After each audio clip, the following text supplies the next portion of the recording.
What's up, guys? Welcome back to the channel. So today I'm gonna be back here working on this Denali Duramax rebuild, and gonna go into town here and get some parts. They actually had mostly everything in stock, so I can get going on this thing right away here. And supposedly the new rad support comes with the fender brackets. On the last one I did, it didn't have the fender brackets, which was a kind of a pain because then you got to line these all up.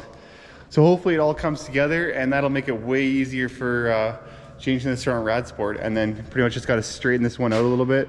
Well, once I pull it apart a little bit more, I'm going to just pull on it to get this kink and everything straight in there, and then I can cut it all off, pull the rest of this everything apart, and then it's kind of ready for I'm just going to bring it back to the farm and pop the cab off because I don't have the hoist here yet, right? So, and then get the new frame ready to go. But anyways, I'm going to run into town here, and I got a whole load of parts I'm going to pick up. Parts to do 2 loads instead of a trailer. So we'll go to the dealership now. Alright, so I just picked up the first load here at the dealership, and I couldn't quite fit everything, so I had to come back and grab like the rad support and the other stuff. So just gonna run home, drop this off, and I'll be back to grab the rest of the stuff. Alrighty, so I'm back at the shop here, and I got another load. So I got the rad support is what I got on the next load, and a few other pieces, but unfortunately it did not come with the fender mounts, which I was also thinking. So the Chevys and the GMs are different, so I guess that's probably why they don't carry them. So this is all just the same rate on the 3/4 tons. So, which I mean, it's not bad. They actually mark it where you need to put the fender mounts. So there's one here on the GMs, and then one here, and then the one goes right up here. But these holes actually line up on the last one you did. Then you can only really put this in one spot anyway, so it's not really a big deal. You just got to spot weld them in, check your fender, make sure it fits, and then it's not terrible. So, but I got the new grill and all the new headlights. So check out this grill, it looks awesome. It's so nice, which I mean they should be because they're so expensive and these headlights are so expensive. But they had both the headlights and the grill in stock and all that stuff, and then there's a headlight for that terrain, a few other parts of the terrain. But I had to go run and grab a motor for my little car. I found one, that's why it's a little bit later now, with 130,000 K on it. So hopefully I can just stick this one in and just for my beater to rip around in. So got that for cheap, so just try sticking that in there one day. I think the time jig broke on that car, and yeah, it's just been dead for like a month or two, so thought I'd fix that up since it's just sitting there. But I'm gonna just start ripping this thing apart more here tonight, and hopefully pull the interior out, the bumper off, and a little bit more on this front end here, so it's just about ready to and then tomorrow I'll finish taking it all apart and we can get it ready and load it up and take it to the farm. So we'll just open these doors up, might even just pull the doors right off, and yeah, let's get ripping it apart.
Alrighty, so I got it stripped down here a little bit more, and I got the front end pretty much all apart here, and you can gotta get a better look at these front frame rails. So This one's actually pretty much good. I just need to cut it right on the line where it says, you can see here, GM actually, they're nice enough, they mark it for you, so you can just cut it right there. And then I got to drill these spot welds out and that can come off. This side needs to just be tweaked a little bit. Just in here, just need to go, just take this piece off once I pull the cab off, and then just straighten this out a little bit. This can all just be drilled out and come off.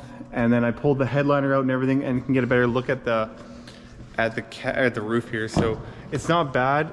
Like, it still kind of sucks that to change it, but it's not whatever, the end of the world.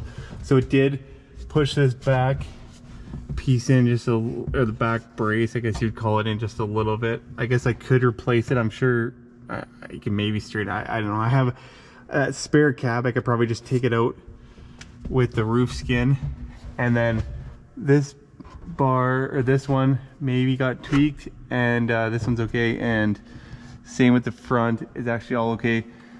Just a tiny bit right there, which you can just tap that back, because it actually, I'll measure it and make sure it's all good. But so you can see here, the tree obviously skidded. Put a little ding here on the top, and then pushed up right here. But it didn't actually do any damage to this side of the uni side or anything, so that's all good. And a couple little dings on this uni side, which they should be able to be probably pushed out, because you can actually, there's some holes in the back here, so I could probably try pushing it out from the back side possibly, or get the glue, one of them glue guns, and try pulling out, because they're not very big dents. So I'm gonna have to paint that anyways. But then on the back of the roof here, I didn't realize they were actually so easy to change. I thought you had to go back and take the window out to change these uni sides, or to change the roof skin, sorry. But you actually just pull out this, this just pops out of here, and then the end, it just ends right here, which is super nice, because then you can change this, and this is where it's pushed down just a little bit. Change that roof skin, no problem. Don't have to take the back window out, which is nice, because these things are a pain in the butt. But I'll show you on the other truck, I have this rail out. You can see where the spot welds are, and how easily it should just pop out of here. So just on this side, I have it pulled off, and yeah, there's just, you can see the spot welds right here, and then there's just some, what's kind of pushed over here, but then it's just silicone. So yeah, just have to scrape that silicone out, drill these spot welds out, and then I think it's only glued in one spot, which I'm not sure where it's glued on this one, because it's actually a little different because of the sunroof. But on the one with the sunroof, it's just glued on this panel right here. So you just heat that up a little bit, it pops off, take this all off. So tomorrow I'm gonna probably start drilling that out. I still gotta take the back seat out, and probably take the carpet out, just so, because it just pops out there easy, so I don't burn any holes in anything, and cover the dash up there. And yeah, I can pull the roof skin off, get that all prepped, and maybe try pulling some dents, and then probably take it to the farm here this weekend or the next week. So, but yeah, everything's getting pretty close there, and it's looking good. So this frame, here's another look at that frame. It's pretty mangled, but it actually kind of saved everything, because it hit it right on this the pocket for the rad support there. So it's actually not too bad at all. So it's looking pretty good. But that's gonna be a wrap for today's video. It's getting late here, and hopefully get this thing all ready to take to the farm to pull the cab off here tomorrow, and then we can start getting that roof skin changed and get that rad support all lined up, and I'll bring that frame over to powder coat hopefully, so if I can get it sandblasted, so that'll help her tonight. But anyways, thanks for watching, and tune in for the next one. Peace.